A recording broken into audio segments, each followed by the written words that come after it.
नमस्कार दोस्तों, bank Nifty की डेली वीडियो एनालिसिस में आपका एक बार फिर से स्वागत करेंगे। दोस्तों आज हम बात करेंगे हमारा जो नेक्स्ट वीक स्टार्ट होने वाला है, मतलब जो कि मंडे ऑनवर्ड से स्टार्ट होगा, वहाँ पे हमें बैंक निफ्टी में कौन से लेवल जो कि इम्पोर्टेंट लेवल हैं रखने चाहिए नज़र में, और साथ ही साथ हम आज निफ्टी का भी एक एनालिसिस करेंगे जिससे कि हमें ये अंदाज़ा लग सके कि ये बुलिश मार्केट में बैंक निफ्टी या निफ्टी हमारे लिए अगले वीक में कैसा मूवमेंट कर सकता है। तो चलिए वीडियो को स्टार्ट करते हैं। वीडियो को स्टार्ट करने से पहले बोल दूं दोस्तों, अगर अभी तक आपने इस चैनल को सब्सक्राइब नहीं किया है तो सब्सक्राइब कीजिए, बेल बटन को प्रेस कीजिए ताकि आपको नेक्स्ट वीडियो की नोटिफिकेशन भी जल्द से जल्द मिल जाए। तो दोस्तों जैसा कि हमने फ्राइडे के सेशन में या इनफैक्ट थर्सडे के सेशन में आपको बोला था कि मार्केट में अभी आपको रिलैक्स करने की ज़रूरत नहीं है, मार्केट अभी बुलिश ही है और वो बुलिश ही आपको नज़र आता हुआ आएगा। यही हमने फ्राइडे के सेशन में भी देखा कि मार्केट जो है करीबन एक अच्छा खासा प्रॉफिट बुकिंग करके वापस अपनी रिकवरी जो है निफ्टी के पॉइंट ऑफ व्यू से देखें तो 18,255 के आसपास वापस इसने किया, और बैंक निफ्टी की बात करें तो उसने रीटेस्ट करके 38,000 को रीटेस्ट करके वापस अपनी क्लोजिंग 38,300 के आसपास किया। तो मतलब मोरलेस हम बात करें तो 38,000 के ऊपर ही इसने क्लोजिंग की है। तो 38,000 एज ए स्ट्रॉन्ग रूप में काम करेगा, इसलिए काम करेगा क्योंकि अगर आप मार्केट को रिकॉल करें, जब लास्ट टाइम हमने 42,000 का हाई बनाया था बैंक निफ्टी में, मैंने ये डे चार्ट भी ओपन कर रखा है, तो आप यहाँ देखेंगे मार्केट इस जगह पे इनफैक्ट इस पूरे रेंज में देखें तो पूरी कंसोलिडेशन हुई थी, काफ़ी दिनों तक हुई थी, करीबन एक महीने की में कंसोलिडेशन करने के बाद जब मार्केट ने इस हाई को ब्रेक किया तो एक कम्प्लीटली एक हाई हमारा बना था जो कि 42K तक गया था। आज की डेट में अगर हम देखें तो मार्केट इसी लेवल पे, इसी कैंडल्स पे अगर हम देखें तो यहाँ पे और यहाँ पे पिछले 3-4 ट्रेडिंग सेशन में मार्केट इसी 38K के आसपास ट्रेड कर रहा है। ऑल्दो एक हाई बनी फिर वापस सस्टेन नहीं हो पाया, हम नीचे आ गए, तो यही लेवल दिखता हुआ नजर आ रहा। तो अगर यहाँ से मार्केट में एक तेजी बनेगी तो वापस हम हो सकता है इस तरह की तेजी को अनुभव कर सकते हैं अगले कुछ दिनों में। तो चलिए इन सारी बातों का डिस्कशन हम बढ़ाते हुए निफ्टी को भी एक बार एनालाइज करते हैं कि निफ्टी के लिए अगले वीक में कौन सा लेवल इम्पोर्टेंट रखता है और बैंक निफ्टी के लिए कौन सा लेवल इम्पोर्टेंट रखता है।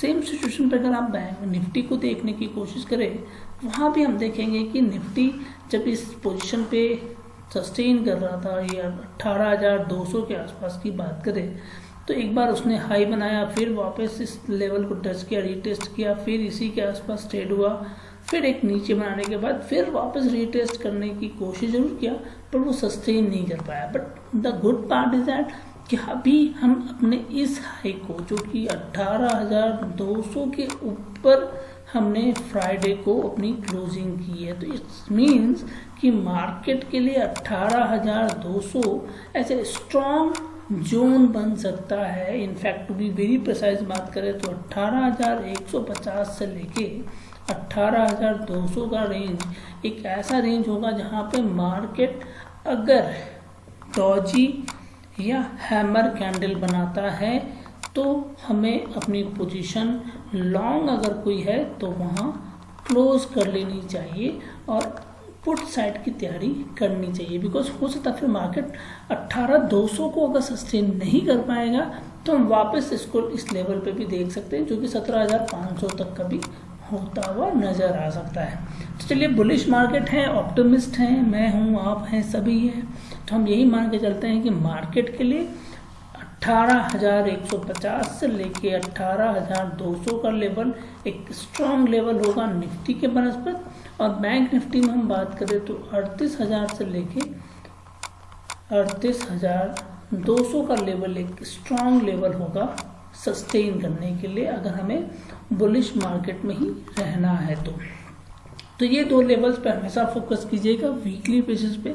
अगर जिस दिन भी आपको डे क्लोजिंग की फिगर इनके नीचे दिखने लगे या इनके रेंज में आए, तो आप अपनी कोई भी लॉन्ग पोजीशन लेके चल रहे हैं तो एटलीस्ट एक बार प्रॉफिट तो बुक कर ले और वेट करें नेक्स्ट ट्रेडिंग सेशन में कि आपको कैसा मिलता है मार्केट। तो ये सारी बातें हमारे लिए वीकली बेसिस पे बहुत ज़्यादा इंपॉर्टेंट है। बट हाँ, साथ ही साथ मैं आपको ये भी बता दूं कि अगर मार्केट इस रेंज से बाहर निकलने की कोशिश करेगा, निफ्टी अगर इस रेंज से बाहर निकलने की कोशिश करेगा, तो अगली हाई जो बन सकती है वो 18,350 और 18,500 तक की हाई बन सकती है। तो जो भी हम मूवमेंट देखेंगे वो एक फास्ट मूवमेंट हमें बैंक निफ्टी में भी दिखता हुआ नजर आएगा। निफ्टी 18,350 और 18,500 भी आपको टच करते हुए नजर आ सकता है। तो अगले वीक में हो सकता है हम 200 से 300 पॉइंट की मूवमेंट, अप ट्रेंड मूवमेंट देख सकते हैं अगर मार्केट इस लेवल पे 18,200 के ऊपर सस्टेन करेगा। तो सेम अगर बैंक निफ्टी की भी बात करें तो बैंक निफ्टी अगर 38,200 के ऊपर सस्टेन करता है तो हम यहाँ पे भी देखेंगे कि इसी तरह का हमें अप ट्रेंड दिखा है। एक रेसिस्टेंस बन सकता है मार्केट के लिए, वो है 39,300 का।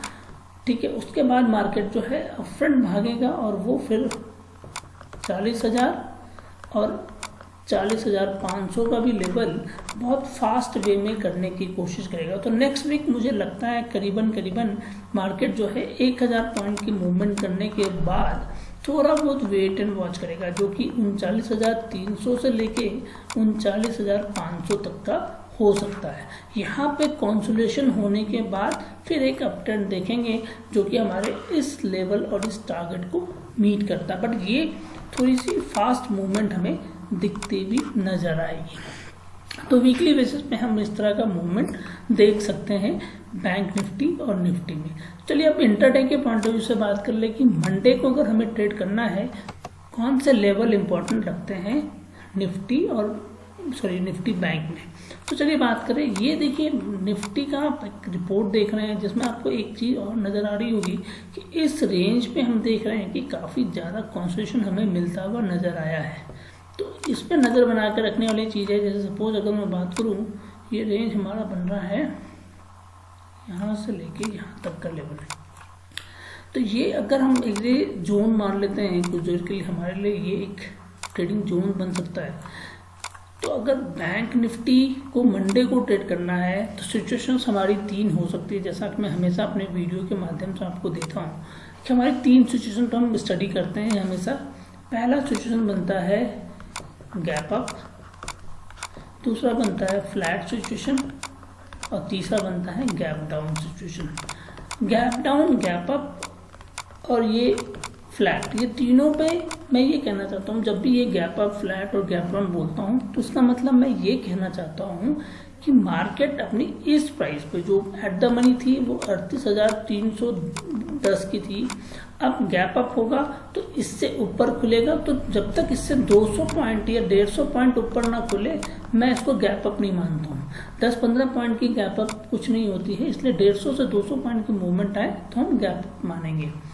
फ्लैट के सिचुएशन में मार्केट इसी के आसपास 40 से 50 पॉइंट ऊपर नीचे, मतलब 38,275 से लेके 38,325 तक के बीच में खोलता है तो उसको फ्लैट मानते हैं, मतलब 50 पॉइंट का होना चाहिए ऊपर से नीचे जो भी है। और गैप डाउन की भी बात करें तो सेम सिचुएशन 150 से 200 पॉइंट नीचे खोलता है तो हमारे लिए कौन सी सिचुएशन बनती है। तो देखिए दोस्तों, ये हमारी 3 सिचुएशन है। हम 3 सिचुएशन पर बात करते हैं।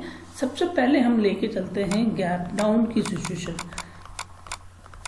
गैप डाउन की सिचुएशन पर डिस्कशन इसलिए करूंगा क्योंकि फ्राइडे के सेशन में हमने देखा है कि मार्केट ने एक हाई बनाया और उसके बाद सीधे कंप्लीटली प्रॉफिट बुकिंग हमें देता हुआ नजर आया। फिर वापस ऑल्दो रिकवरी हुई है पर मार्केट हमेशा इस लेवल के आसपास ही रह के चला गया। तो अभी देखिए सबसे इंपॉर्टेंट है ये मेरा ट्रेंड लाइन, जो ट्रेंड लाइन हमें इंडिकेट करता है कि मार्केट अगर मान लीजिए सपोज 38,000 के आसपास जाता है, गैप डाउन खोलता है, अगर मान लीजिए सपोज मार्केट 38,100 के आसपास या 38,000 50 के आसपास खोलने की कोशिश करता है, वहाँ पे हमारे लिए वेटिंग वॉच होगा सिर्फ 15 मिनट का।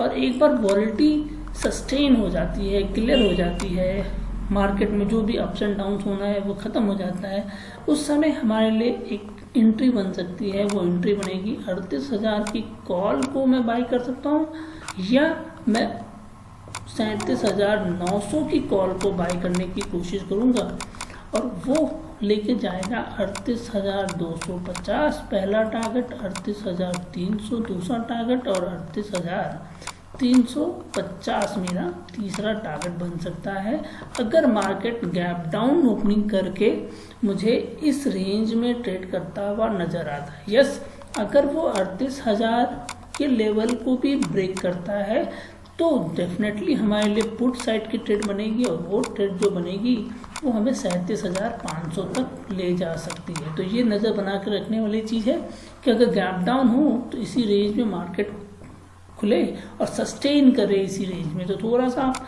देखेंगे कि थोड़ा सा रेंज बाउंड ट्रेडिंग होगी, ऊपर नीचे करता रहेगा, उसके बाद एक ब्रेकआउट आएगा ऊपर की ओर या नीचे की ओर भी बन सकता है। यहाँ देखने वाली चीज़ है कि इस ट्रेंड लाइन के ऊपर ब्रेकआउट आता है या इसके नीचे आता है। चलिए, ये रहा गैप डाउन की सिचुएशन। अब हम बात कर लेते हैं गैप अप की सिचुएशन। देखिए, गैप अप की सिचुएशन, क्योंकि यही दो सिचुएशन मुझे दिखती है, क्योंकि हमारा मार्केट तो क्लोज है बट बाकी का मार्केट ओपन रहेगा।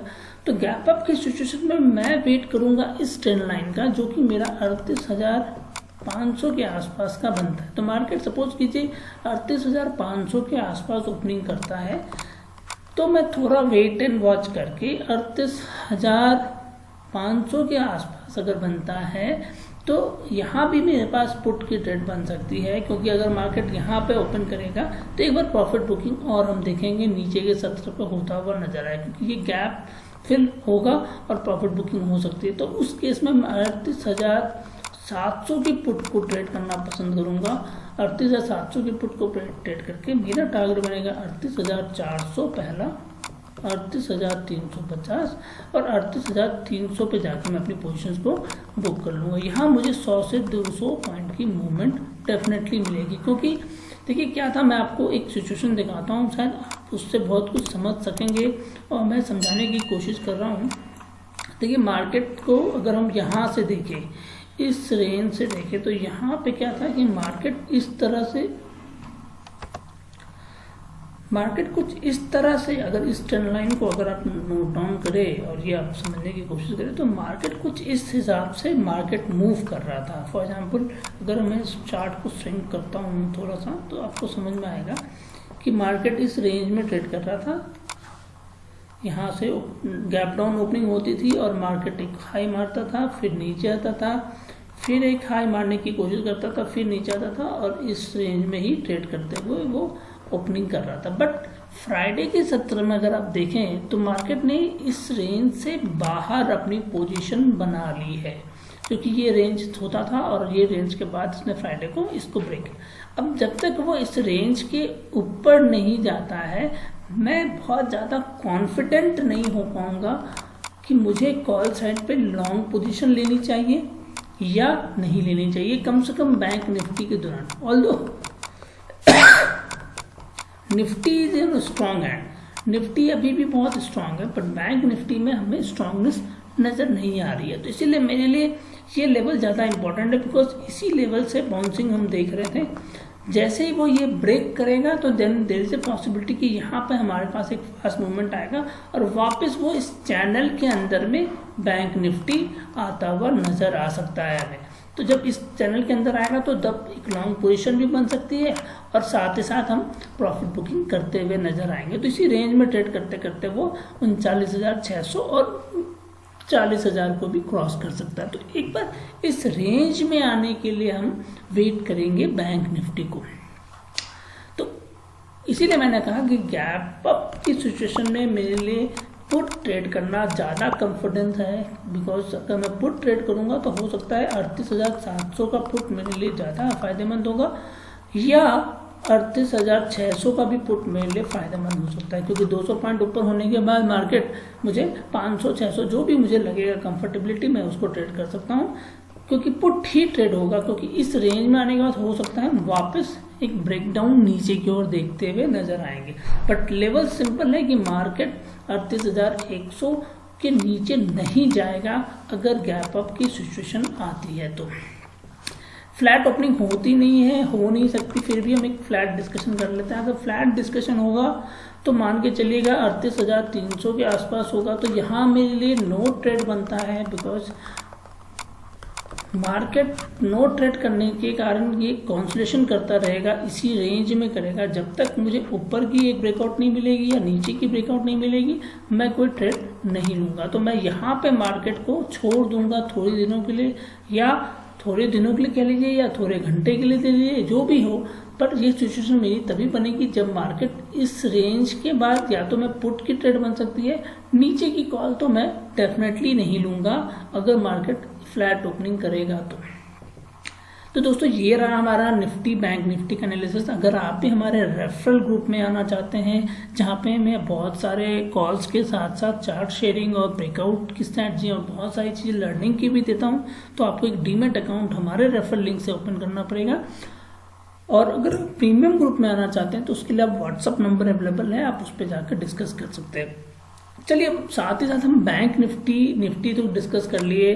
अब थोड़ा वीडियो बड़ा हो चुका है तो थोड़ा सा और बड़ा करके हम ऑप्शन चेन एनालिसिस को भी देखने की कोशिश करते हैं कि हमारे लिए ऑप्शन चेन एनालिसिस पे बैंक निफ्टी में कैसी वॉलिटी या कैसी पॉसिबिलिटी हमें दिखती नजर आ रही है। तो देखिए हमारा एट द मनी है 38,300 का, तो ये हमारा एट द मनी आ रहा है। अब अगर आप ऊपर के लेवल पे देखते हैं जहाँ पे हम पुट की बात कर रहे हैं, तो ये एक स्ट्रॉन्ग जोन हमारे नज़र आता है जहाँ पे लोग बैठे हुए हैं जो ये मानते हैं कि 38,000 के नीचे मार्केट नहीं जाएगा। जैसा कि मैंने आपको टेक्निकली भी बताया कि 38,050 या 38,100 के पास से हम एक रिवर्सल बाउंस बैक देख सकते हैं निफ्टी में। तो ये हमें यहाँ पे भी इंडिकेट करता हुआ नज़र आ रहा है। सेम अगर हम यहाँ आते हैं जहाँ पे एट द मनी की बात करें तो 38,500 पे भी हम देख रहे हैं कि हमें 58,000 ऐसे लोग खड़े हैं जो कि ये मानते हैं कि इसको भी क्रॉस नहीं करेगा। तो इसीलिए मैंने आपको कहा कि अगर फ्लैट ओपनिंग होगी तो मैं नो ट्रेड जोन में बैठ जाऊंगा, बिकॉज मैं ट्रेड वहाँ नहीं कर सकता हूँ। यस, बैंक निफ्टी नहीं कर सकता हूँ, निफ्टी कर सकता हूँ। अगर मुझे निफ्टी में कुछ नजर आएगा तो मैं डेफिनेटली करूँगा। बट अगर 38,500 को ये क्रॉस करता है तो मेरे लिए एक अच्छी पोजीशन बन सकती है, क्योंकि अगर आप इस साइड में देखने की कोशिश कीजिए, जैसा कि मैंने आपको दिखाया था प्रीमियम के पॉइंट ऑफ व्यू से। अब देखिए यहाँ पे प्रीमियम कम हो रहा है और यहाँ प्रीमियम इंक्रीज हो रहा है। इसका मतलब ये है जब प्रीमियम डिक्रीज हो रहा था जब हमारा प्रीमियम डिक्रीज हो रहा था, यहाँ प्रीमियम इंक्रीज हो रहा था, तो मार्केट बुल साइड पे बैठा हुआ था और बुलिश ही मूव कर रहा था। अभी मार्केट क्या है, नीचे की साइड पे जाने की कोशिश कर रहा है, इसीलिए शायद प्रीमियम नीचे के बढ़ते हुए नजर आ रहा है। तो जो लोग 40,000 के पुट को ट्रेड कर रहे होंगे उन्हें फायदा ज़्यादा हो रहा है विद रिस्पेक्ट टू कि वो मानते हैं कि वो और नीचे ही ज़्यादा जाएगा। तो इसीलिए इसके हिसाब से तो मेरी इंडिकेशन यही बनती है कि मार्केट अभी रीटेस्ट करने की कोशिश कर सकता है 37,500 को भी और 37,000 को भी कर सकता है as per option chain analysis. But हम अपनी स्ट्रैटेजी टेक्निकल और ऑप्शन चेन एनालिसिस दोनों के रेस्पेक्ट में करेंगे। तो इसीलिए हमारे लिए नज़र बना के रखने वाली चीज़ है जो लेवल्स हमने बताया, यही हमें ऑप्शन चेन एनालिसिस भी बताता है। तो दोस्तों आज के लिए बस इतना ही है। वीडियो पसंद आए तो लाइक और शेयर करना मत भूलिएगा अपने दोस्तों के साथ।